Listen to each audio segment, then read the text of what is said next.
Making a video. Yeah, it's been a while. Busy and such, miserable and such, all the same old crap. Anyway, Hafla Day has made another video, and it's just more, it's just garbage. Anyway, I'll play some of it. I'll deal with some of his accusations. He says he's asking questions. If somebody wants to somehow put his questions into some sort of English that I could understand, I'd appreciate it. Early in the video, I did ask one question that's kind of easy. What is Pyrrho? See, I interrupted myself when I said something like, life isn't producing anything. And then I said, oh yeah, Pyrrho, you know. And so I interrupted myself. And the purpose of that was to point out that Pyrrho concedes this argument that life isn't producing satisfactorily. But he has this delusion that the poor huddled masses are going to, you know, invade cover all of the earth and come up with some brilliant idea that they're going to have this wonderful strategy about being sustainable and not polluting and not doing all that stuff that we're doing. It's just ironic that he thinks this is going to happen finally right when we're on the brink of, you know, economic disaster, running out of fuel, and the environment's fucked. I guess technically we're not running out of fuel if you can figure out some way to burn coal economically and clean. But anyway, it's always side issues, always. The Modern Mystic made a little video saying who's the judge. So, you know, again, I'm making the argument that I would like to say that this is evidence. Let's just have the trial, do life, and say, okay. And he's arguing this the judge. Well, yeah, the judge is some kind of jury, and the jury is 12 decent humans, you would presume. I mean, obviously, you have to talk to the people in the world, but you know, that's sort of the catch here, right? I mean, it's something I'm dealing with over the last couple of years. I've been trying to deal with is how do you do this conversation about reality with people who believe in angels and all kinds of hope and love and bullshit. How do you talk to them about the fact that it's a replicating molecule, that we're really quite insidious monsters, and that we're basically flatworms still. The fundamental function, the straight line through us, you know, the mouth, the organs, it's just flatworm. And this little dance we're playing, you know, where we think we're accomplishing something, is pretty silly. It's, you know, flatworm in a tuxedo, and you know, we can pretend that makes sense, but it's lipstick on a pig. Giving us intelligence as mechanisms. We just use it to scheme our way through the humus, and the humus is the other feeling things on this planet, and it just doesn't go anywhere. So anyway, so back to Hafla Day. I'll play, like I say, some of his video, but I'll do that later. So I'll get to my attempt to improve the conversation. So I guess we need to have like bullet points and all that kind of crap, and you know, there's a certain logic to all of that, and it never seems to get done. We do pieces of it, and you know, some people like you know, Jay Sounder was very helpful. Other people, you know, there is some stuff out there, and we never seem to get it coalesced, and that's sort of the mission statement lately.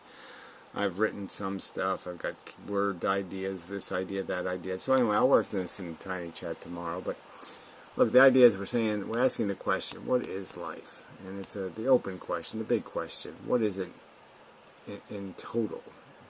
You know, but you know, in some sort of concise description. And always when you ask what, why is sort of important to what often. You know, for human beings, the why is often answers the question. You answer why, and then you've answered the what. You know, it's that kind of thing. It's like bridge. You know, somebody can say, what's a bridge? And they say, well, why is a bridge? Well, now we know what a bridge is. It's to get to the other side kind of thing, blah, blah, blah. Yeah, so it now makes sense. So for Hafla Day, he's pissing at me because I'm saying these are both fundamental kind of issues, like in the sense that, you know, why is a fundamental, but once you answer the why, and the answer is, oh, there's no purpose here, it's just a byproduct, it's an accident of nature, it's a construct of chemistry, it's built by crude forces, blah, blah, blah. No value going to be found there. We don't solve a problem. We don't come to the rescue. We don't put out a forest fire in the universe. We don't have any. We're not a lifeboat on the Titanic. So the why question isn't going to be answered by something to do with our creation. It's going to have to be, the what of life is going to, if it's going to have a, how's it doing? If it's going to have a accomplishment, it's going to have to find its accomplishment somewhere outside of a deliberate purpose like a lifeboat. It's not going to have a deliberate purpose. It's going to have an accidental purpose. So anyway, so now we're still stuck with fundamental questions after that. You're just saying, well, okay, we've eliminated why as an answer. So now let's move on to, is there an answer? Is there something in this mechanism that is redeeming? Okay.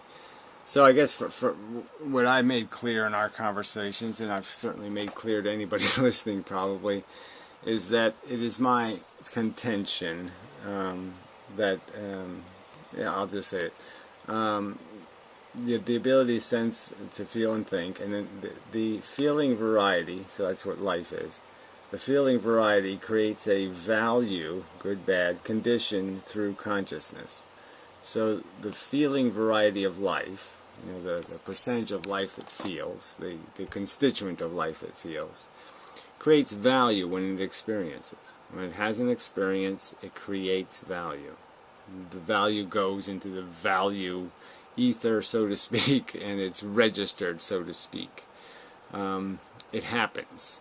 It's a happening. It's not a non-happening, it's a real happening. It's an event. And as all events, it's recorded, so to speak. It's recordable, it's noticeable, it's recognizable. And that's sort of the origin of ethics. Ethics is the math. When I say it down here, ethics is the math of value exchanges. And the value being exchanged is experience. We're exchanging experiences with each other. Right? Isn't that what it basically comes down to?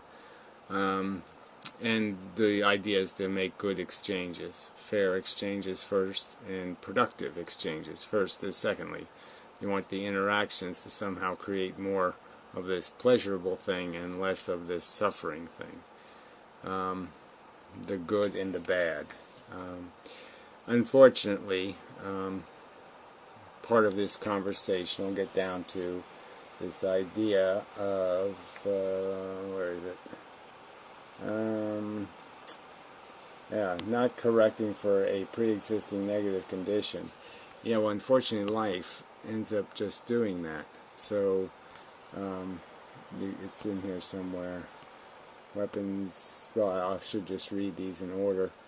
But it doesn't really matter, right? Well, it's got to be here. Of course, what value produced versus value consumed. Yeah, it's in bold. That's why I missed it, right? All right. So here, once we, I'm establishing that this is my origins of value, and it's derived as the understanding of the fact that experience has value is just through the fact that I have a consciousness. I know these sensations, and I know there's nothing else going on. Everything we value, diamonds, gold, anything you can name in the universe can only have value because it can somehow affect, in a positive or negative way, a feeling organism. All value is derived through creating these experiences. And clearly we can have experiences. This is where we get into more complex ethics. Clearly we can have experience. We can have comfort very efficiently or very inefficiently. So, one of the question mark issues would be, we could almost say it in terms of high maintenance versus low maintenance. That it would be better to gain your gratification or satisfaction at as low a cost to the environment and other people as possible. It's good not to need to eat other people, let's say, and it's good not to need to rape other people or molest children or do all the other stuff that some people need to do to be happy. It's better if you're so constructed, programmed, that you can live your life and be content at low damage. You don't need to damage too much shit to get what you need to say, I am comfortable enough. So anyway, the key phrase was just comforting self-created discomfort would be a zero sum. So if all you're doing is comforting discomforts that your existence is creating, or existence is creating, that's not an accomplishment. You can't clean up the mess you made. You got to clean up some better mess, or you have to create some greater good. But it's not in here. But clearly, part of one of the arguments I'm making is that the fundamental nature of this device is that it can't really create a perfect good. Good isolated from first creating a need for it, a hunger for it, a desire for it, some kind of deprivation mechanism, some sort of discomfort, some sort of tension. You have to, stretch the rubber band before it can go back kind of argument, and that's a real doom to making us profitable, because clearly we have to go down into the ground to come out of the ground. And that, I think, is an apt metaphor, that we're born pretty much in a dungeon, and we just spend our lives trying to swim to the surface through the muck and the mire and the swamp, trying to do it damaging as few people as possible to gain a few gulps of gratifying air. I think it's an apt metaphor. So a lot of these metaphors will just describe the fact that this is the unfortunate circumstances, that we'll never fly. We're always just going to be barely treading water at best. That's if you're lucky. If you're unlucky, you're going to be nailed to the wall in the nastiest dungeon imaginable. And I certainly wouldn't risk that happening to me. Why would I risk it happening to somebody else? Simple logic, actually. So anyway, that's the basic formatting of my philosophy, is that there's no fundamental purpose. We have sense organs and feel through evolution. That was a tool given us to motivate us, to drive us through the environment, and a scheming mind to figure out strategies to do that. I've said all this in my videos. And unfortunately, you really can't make something great out of that mixture of ingredients. It's just not going to happen. And if you try to imagine to yourself, even trying to create a gift that's a pure gift, a gift that doesn't reflect on some deprivation that pre-exists your creating of the gift, it's really hard to do. It's hard to give a gift to somebody who has everything, kind of thing. It's hard to do, and it's hard for us having the burden of creating something in a universe, something good in a universe that doesn't need anything. It's a real challenge. And I don't think we've come even close to manufacturing something in our civilization, and certainly the biosphere in general, that could be called success. We did it. We found the great thing, and we're doing the great thing, and we're doing it so profitably that it's a great thing. In and of itself, great. It's not great. It's horribly, horribly, horribly, horribly, horribly expensive in terms of the suffering endured. So anyway, where's this to go? So yeah, as pointed out, I mean, there's not much I can do in terms of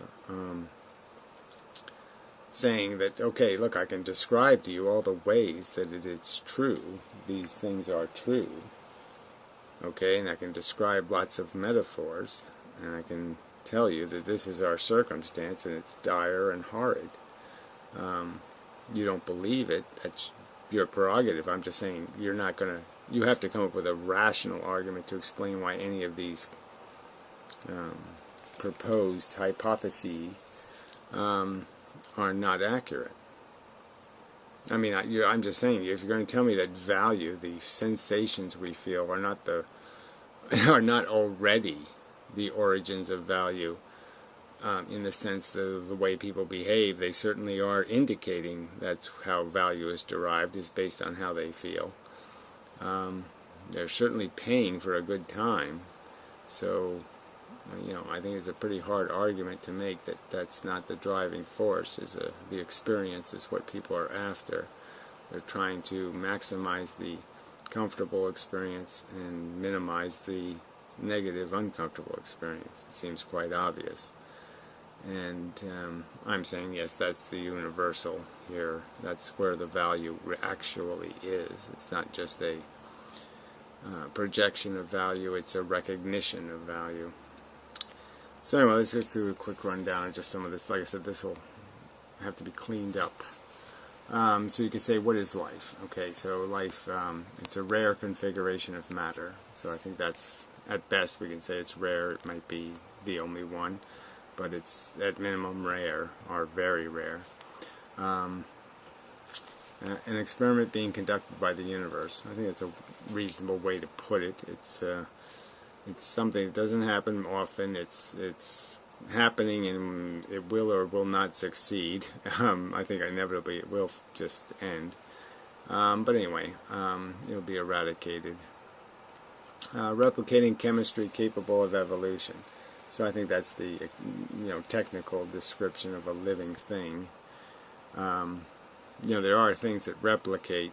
There's chemistry that, crystals or something else that have a form of reproduction, in the sense they cause another crystal to be formed by their configuration. But this replication and the idea of something reproducing is conceivable. But the real game is the evolving part, the fact that it can mutate and that it can change over time is fundamental to what we call life. Weapon, tool, equipped survival reproducing machines. So these are always the tricky part of using words. So a tool or a weapon kind of depends on how you want to look at it, but it's the same thing. So let's just say tool, equipped. Survival reproducing machines. Yeah, well, the tools are intended to create short-term and long-term survival through the mechanism of reproduction. So you won't survive, you will die, but the idea is that your model will survive through your reproduction. Hopefully your model enhanced a little, if you're lucky. Obviously 99.999% of reproduction ends up being an inferior model, and it is destroyed. Ability to sense, feel, and think. Reflexive. The reflexive thing is so important. That needs bolding, I guess. That these attributes are all intended to create some sort of reaction in the world, conducive to survival, and it's all reflexes in a sense. Feelings are certainly a reflexive a response to conditions, and then thinking is pretty much the same thing too. The concepts are learned, they're associated in a model inside our brain, and the model runs and creates a reflexive thought through association. Sensing is obviously kind of reflexive. You feel for the vibrations, the material impacts you can detect from the world to figure out what the world is doing and respond to it. Anyway, the feeling variety creates a value condition through conscious experience. So that's my statement of the reality of the living, sentient living. Motivation device and a scheming device. No and there, but that's what it is. So for the feeling or conscious organism, it's got a motivating device and a scheming device. Life can have... there's non-feeling life forms, but you can't really call them non-intelligent. They do have a certain intelligence in terms of their reflexes, but they're not thinking in the sense of how we think, and they're certainly not feeling. They're not motivated by feelings. They're more directly reactionary, where feelings allow us to be to take time to compose our response. First we have the feeling, that's the first reflexive reaction. The feeling percolates, and then we have another reflexive reaction in the form of an ought. in the form of a do as our reaction. Humans are a tiny percentage of life on Earth. Well, that I think is a very important also fact, that the thing that's going on Earth doesn't really have much to do with humans. It has to do with this, the basic organs, the idea, and even the scheming device, although we've taken it to the next level by creating language, we're clearly still using it as a scheming device. Most brains are not doing this kind of, intelligent thinking stuff. They're doing, how do I get in her pants kind of stuff. Alright, so anyway, the why of life, again, there's no God, obviously. We're not satisfying some pre-existing thing. We're not the lifeboat on the universe's Titanic. We're not blah blah. You can go through all the things we are not. And so I just have a little bit here. A byproduct of material interaction. That's why we exist. We're just a byproduct of crude forces interacting. Not serving a pre-existing need. Quite obviously there's no indication or evidence, no evidence of any need device out in the universe that somehow we're medicine to it, or a lollipop, or some sort of useful thing to it. Not preventing any harm. So our existence doesn't cure a disease the universe has. We're not foot cream for its athlete's foot. We're not, we're not an antibiotic. We're not something to show up to help it. We're not a band-aid for a wound it has. Not designed to serve some necessary function. Clearly, crude forces can't really do the necessary function thing. But, I think it's just clear that we're an incidental occurrence, incidental to crude forces, chaos. And it's very hard to serve a necessary function as a byproduct of chaos. Not correcting for a pre-existing negative condition. So there is no pre-existing negative condition, so we can't gain our productivity, our purpose. See, I use purpose to indicate, one would argue that any kind of respectable purpose would somehow have to have some sort of productive outcome, as at least the expectation or hope, some functionality. So for me, the word purpose has to be connected to function and productivity, and clearly we're not correcting something negative to gain our value. We're not fixing a broken, but I've said that in these other phrases. So anyway, so how life's doing, blah blah blah. So that's the cost to benefit analysis, which is this idea of you put the crap on the table and you say, well, what's that worth? And it's a little bit tricky. I mean, obviously it's we know that certain things are negative. We know little kid with brain tumor is a bad thing. We don't know exactly how bad it is, how many kids with brain tumors equals how many kids with, crooked feet. These are really difficult to do, but we do know the bad ones and we know the good ones, and we certainly can do that much categorization, and we certainly know some proportion. We know it's more than 10 or more than 100 would be the answer. What value produced versus value consumed. So that's really what's happening here as the game is played, as I metaphored and explained to Hofladay many times. We're playing the game, and pieces are removed from the board, and there's a price to be paid for that removal. There's attrition in this living process. 10,000 baby sea turtles, just as sentient as their mother, pecked to death to create one surviving mature turtle. It doesn't seem like that kind of attrition number can be reasonably accepted. You'll kill 10,000 things to save one so it can lay some eggs so you can do it again? That doesn't sound too good. Just comforting self-created discomfort would be zero-sum, so I would explain that.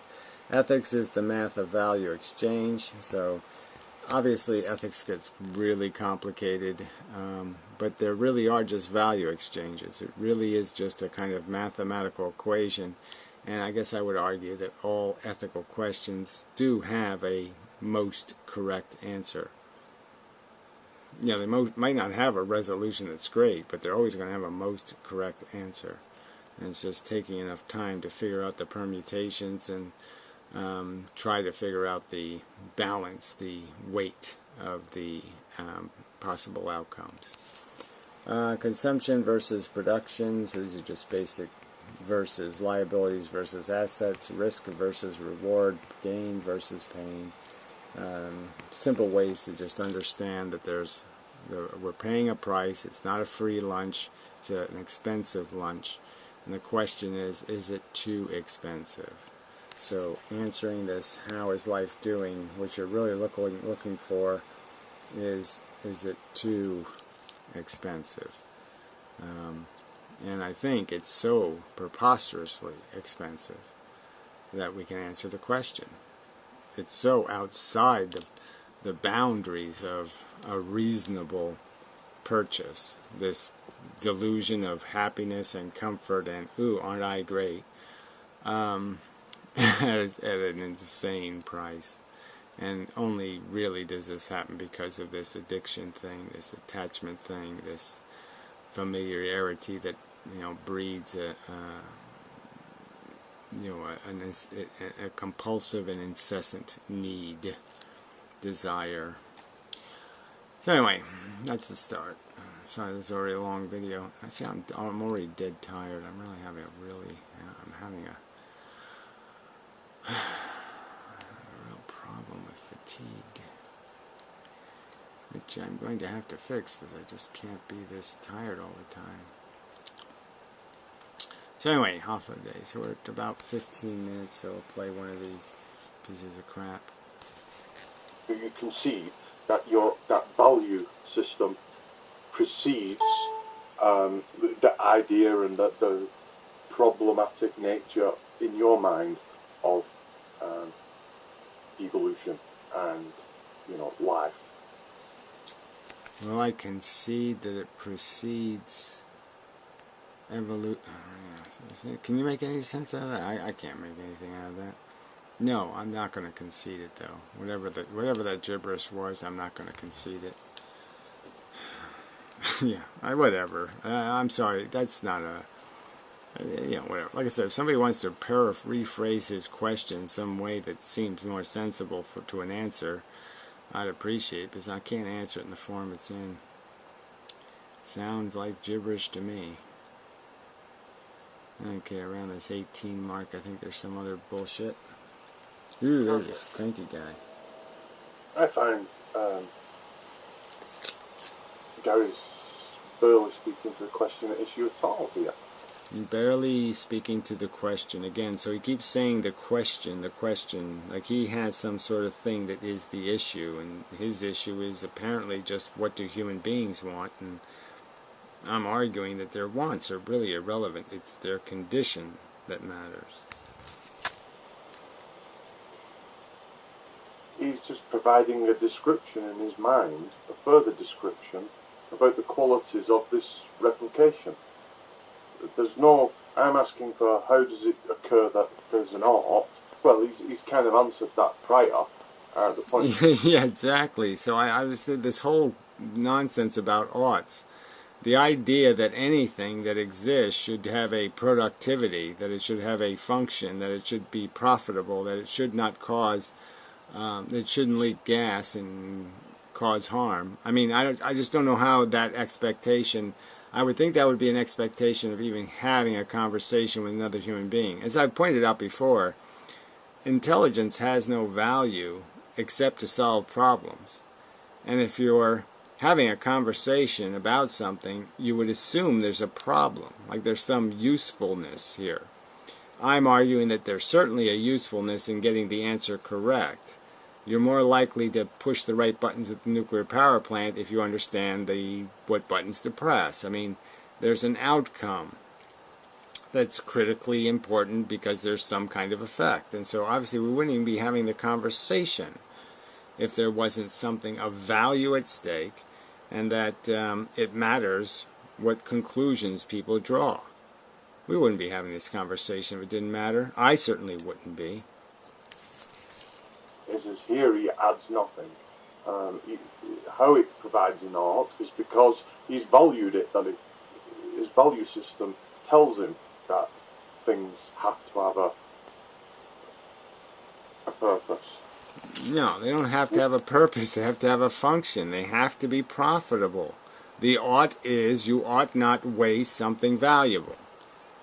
Okay, I'm saying there's value in the sentient experience. You can't waste the suffering, and you can't squander opportunity to create the comfort, or however you want to look. It's basically the same thing from my perspective, but yeah, you got to do, you have to maximize the bad to good ratio. That's the ought. Everything is judgeable by that ought, because any waste is waste, and waste is bad. Really doesn't add anything to his argument or oppose my argument in this descriptive analysis of life and evolution. Yeah, well, says you, but whatever. Moving on. Blah, blah, blah, blah, blah. 20? We're almost there now, so we'll jump ahead a little bit. Somewhere in here. 19 something. This isn't the fundament of your argument, but is secondary to your value system. Can't build a bridge, can't engineer a 100-story building, it can't build things that require sophistication and knowledge of various rules of sound construction. Blah, blah, blah, blah, blah, blah, blah, blah, blah. There we go. Excellent, great point. I mean, obviously, like I said, each one of these points, as I showed in the, you can use lots of arguments to explain them. They're important, and part of the why of we're here is this crude forces or chaos as our creator, and the problem with that is that it's not going to create something automatically ready to roll. It's not going to create something instantaneously functional. And the only way it can acquire any function, as we have, is through 4 billion years of evolution to finally get to a point where we can understand what function is and try to conform our behavior to functionality. And we sort of have done that. We've stopped doing some really dumb things like slavery and beating women and all that kind of crap. But we're a long way from what's necessary to make us productive.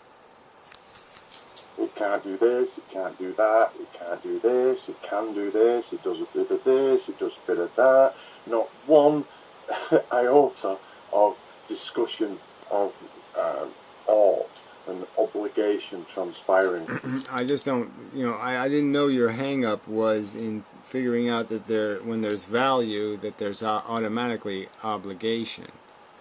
I mean, precious commodities controlled by crude forces. Isn't that the implication there? We had this whole idiotic argument about my use of the word cannibalism. I mean, oughts are written all over these things. Why did you react so hostilely to the word cannibalism if you weren't concerned with the idea that, oh, this looks like it's a violation of reasonable ought? You ought not consume something of the same value to yourself. That you can't be productive if you're destroying things of equal value to yourself. I mean, I think you understood the implication. So let's not pretend we need to explain that ought is automatically a reality as soon as you establish the existence of value. Yeah. You talk about valuing of suffering and pain and such. That is a personal valuation. Okay, so I don't think we need to play too much more of that, right? Yeah, I mean, right there you have the irony, or the laughable part of the, what the fuck you talking about? It's not a flavor of ice cream. Valuing suffering, okay, is not reasonably avoidable. If you're not valuing suffering, you're broken. Your brain just don't work. That's my contention, okay? Most people, I can prove they value suffering, especially their own. So it's just not something negotiable. And I'm not using the argument from popularity. I'm just saying there's no normally functioning, sentient being that doesn't value, because the very function of this feeling, sensations, are qualitative. They have value written right on them. They come in the flavor, bad and good, and that's it. And there's no confusing it. There's no confusing a bad sensation for a good sensation. I mean, there are some sensations that are just waffly, but I'm just saying when the ones that are on one side of the fence or on the other side of the fence, you're never going to say, oh, I should have put that one on that side of the fence. That's not going to happen. They've been accurately and appropriately assigned with a value declaration by nature itself. Nature established what they are by creating them in such a way as they are so either completely repulsive and repugnant or attractive and desirous. So it's really not negotiable, I don't think. For you to say that I haven't done one iota this and blah blah blah, and that's some sort of something I just made up, that's some sort of subjective declaration of my personal taste that pain be bad. No, it's not. It's visible throughout all sentient life.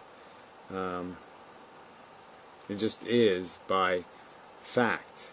Okay, if you call pain chocolate ice cream and you call pleasure vanilla ice cream wins. It's better. Fact. Not subjective opinion. Fact. Everybody experiences that fact. So anyway, I don't want to beat this to death. He makes lots of accusations in the video, blah blah blah. He does more double quote mining, somehow fixes quote mining. I don't know. Just pathetic. Clearly he took my conversations out of context. They're not even from the same videos. Obviously every video has a theme or a subject. So bullshit on the whole thing. And then even this, fear and love, which is quite funny. Because, this is, maybe you're down to getting to something. The completely irrational emotion, bigoted, has no character whatsoever, and the completely fundamentally reasonable emotion. Only people who fall into some sort of phobic category have, fear problems. But I mean, fear is just always, generally speaking, is fundamentally sensible, where love is fundamentally irrational and it has no logical core. Okay, so anyway, enough. Pathetically tired. Anyway, till next time.